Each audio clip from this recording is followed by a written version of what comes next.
Ya kita ingatkan saja sekalian ya bahwa di kampanyenya tempo hari Anies Baswedan pernah berjanji akan mensubsidi air bersih kepada warga DKI sebanyak 80%. Dan Anies Baswedan ingkar janji.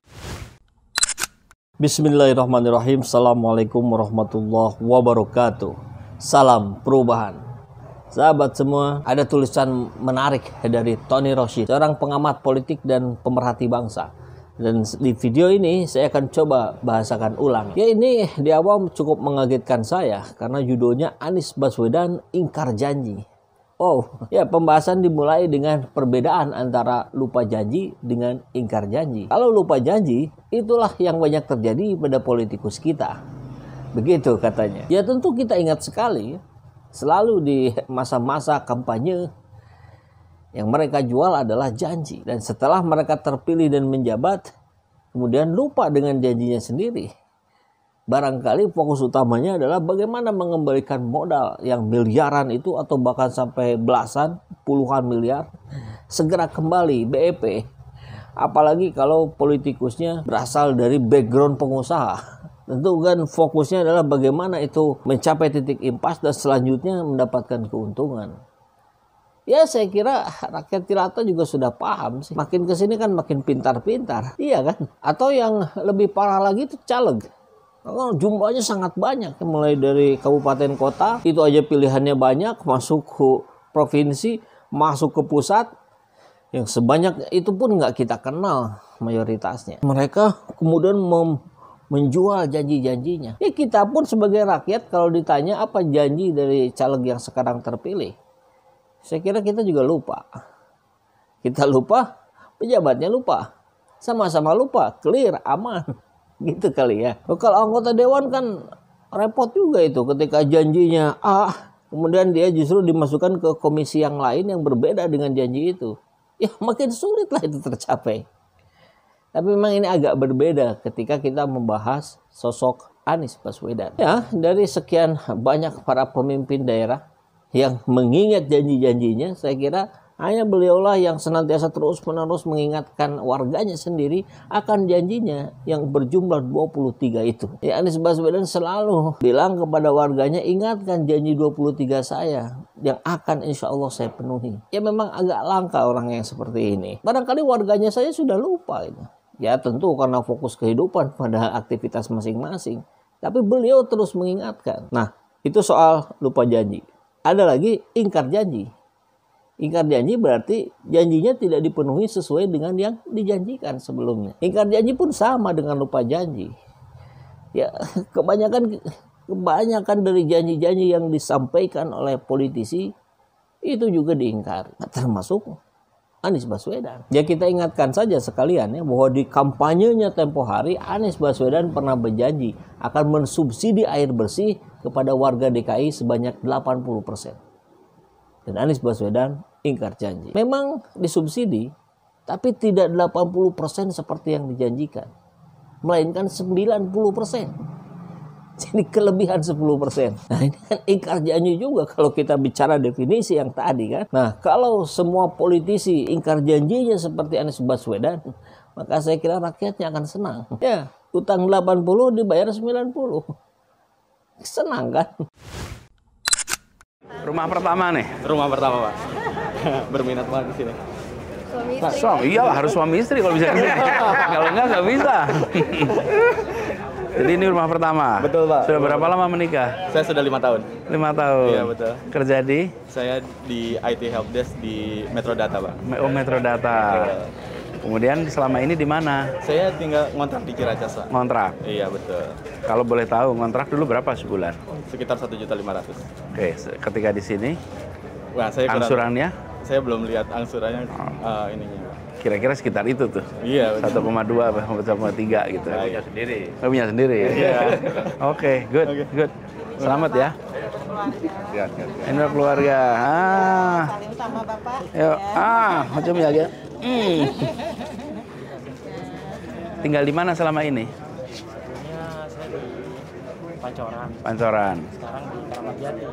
Ngontrak. Berapa kalau ngontrak rumahnya sebulannya? Pancoran itu sekitar 1 juta. 1 juta. sekarang saya cari yang lebih murah. Ya, betul sekitar itu. Syukur ya, selamat ya. Siapa namanya nih? Sakwina, Pak. Sakwina. Umurnya berapa? Kamu berapa? Dua? Mau tinggal di sini? Oh, ini yang di Samawa. Udah berapa lama di sana? 3 tahun, Pak. Oh, 3 tahun. Gimana rasanya? Nyaman, aman, damai, Pak. Alhamdulillah. Guyup semuanya warga, Pak. Alhamdulillah. Dulunya sebelum tinggal di Samawa, sebelumnya di mana? Di Jakarta Utara, Pak, di Ya. Pelumpang. Pelumpang. Kontrak di sana. Kontrak, Pak. Berapa kontraknya? 1 juta, Pak. Sekarang bulanannya berapa? 3, Pak. 1,3. Iya, Pak. Jadi dari 1 juta Iya, Pak. kontrak, 1,3 Nyicil, Pak. nyicil tapi milik sendiri. Milik sendiri. Alhamdulillah. Anaknya berapa? Anaknya 3, Pak. 3. Ini yang nomor? Nomor 3, Pak. Nomor 3. Masya Anak Allah. Samawa, Pak. Oh ya. Lahir di Samawa. Ya. Dia namanya siapa? Syakwina Nadira Fatarani, Pak. Masya Allah. Nama kamu cantik betul. Kamu juga cantik ya. Jadi anak-anak seperti ini, Sakila ya namanya. Sakwina. Sakwina. Sakwina ini tumbuh besar di rumah milik sendiri. Yang sebelumnya kontrak, insya Allah bisa masa depannya lebih baik. Bapak juga tenang, nggak usah pindah dari kontrak satu ke kontrak lainnya. Di tempat ini terus sampai tuntas dan nilainya kan relatif terjangkau. Setara lah dengan kontrakan ya. Sebuah pagi yang berbahagia. Saya senang sekali barusan mendengar cerita keluarga yang sudah senyatanya tinggal di rumah namanya Samawa, proyek pertama DP 0 rupiah, mengilustrasikan bahwa memang sebelumnya ngontrak nilainya 1 juta, lalu ikut program ini bayarnya 1,3 tetapi hak milik, sehingga dia punya rasa tenang jangka panjang.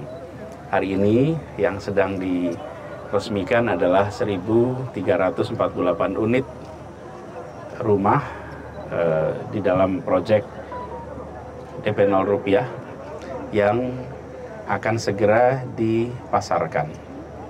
Perlu kami garis bawahi di sini bahwa ini adalah menyasar kelompok masyarakat yang berpenghasilan di atas UMP, UMP-nya 4,6 sampai dengan berpenghasilan 14,8. Ini adalah juta per bulan. Ini adalah segmen masyarakat yang memiliki kemampuan untuk membayar cicilan, tetapi mereka kesulitan untuk menabung untuk membayar down payment. Nah, kelompok ini yang kemudian terlayani. Bagi mereka yang di bawah UMP disiapkannya dengan program Rusunawa. Bagi mereka yang di atas 15 juta per bulan, pasar sudah bisa melayani karena ada penjualan apartemen-apartemen dan lain-lain. Itu sudah dilayani lewat market mechanism. Ini yang kita bantu supaya mereka bisa mendapatkan rumah tinggal yang permanen.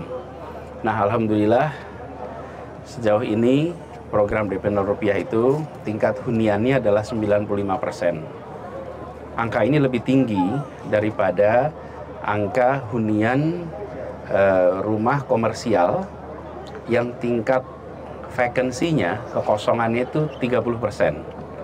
Artinya tingkat huniannya 70%. Jadi lebih banyak secara persentase tingkat keterhunian program rumah susun DP 0 rupiah dibandingkan dengan yang komersial.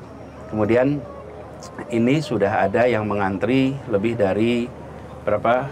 7.000. Lebih dari 7.000 yang mengantri untuk mendaftar di program ini di rumah-rumah di sini. Nanti mereka akan melalui proses screening sehingga nanti akan mereka bisa tinggal di sini. Nah, nggak usah di ini, nggak apa. Dan kita berharap ini bisa akan selesai segera, tuntas prosesnya sehingga masyarakat bisa segera memanfaatkan tempat ini. Dan kami berterima kasih sekali pada semua yang meramaikan soal DP 0 rupiah ini sehingga menjadi amat tenar tanpa kami harus bayar agensi untuk mempromosikan program DP 0 rupiah. Benar-benar kami terima kasih. Terima kasih sekali telah mempopulerkan istilah DP 0 rupiah sehingga ada di mana-mana. Jadi kami sangat bersyukur dan terbukti ini berjalan, terbukti ini bisa memfasilitasi dan bisa tanya kepada warga-warganya. Saya sering sampaikan ketika ada tudingan jangan dijawab dengan sanggahan, tapi dijawab dengan kenyataan. Inilah yang kita tunjukkan. Alhamdulillahirrabbilalamin, saat ini banyak sekali sahabat-sahabat dari Saiful Zaman Channel yang menjadi patron dari kegiatan ini, yang mendukung, yang mensupport dengan berbagai cara. Luar biasa, via WhatsApp, via grup, via media sosial lainnya. Bahkan tidak sedikit yang kemudian mendonasikan uangnya untuk perjuangan kami di medan dakwah ini. Ya jelas hal ini sangat membantu keberlangsungan channel ini karena kebutuhan pun kemudian bertambah. Tidak bisa lagi ini dikerjakan oleh 1-2 orang. Kita harus merekrut lebih banyak orang. Dan itu jelas membutuhkan dana yang tidak kecil. Oleh karena itu buat sahabat-sahabat semua yang terus mendukung kami, doakan juga kami untuk mampu istiqomah, untuk mampu terus menyuarakan dan menggemakan suara hati rakyat. Dan seperti biasa, bagi yang ingin membersamai kami dengan membantu operasional channel ini, sahabat bisa mendonasikannya ke nomor rekening yang ada di bawah sini. Dan silakan untuk mengkonfirmasikannya ke nomor yang ada di sini.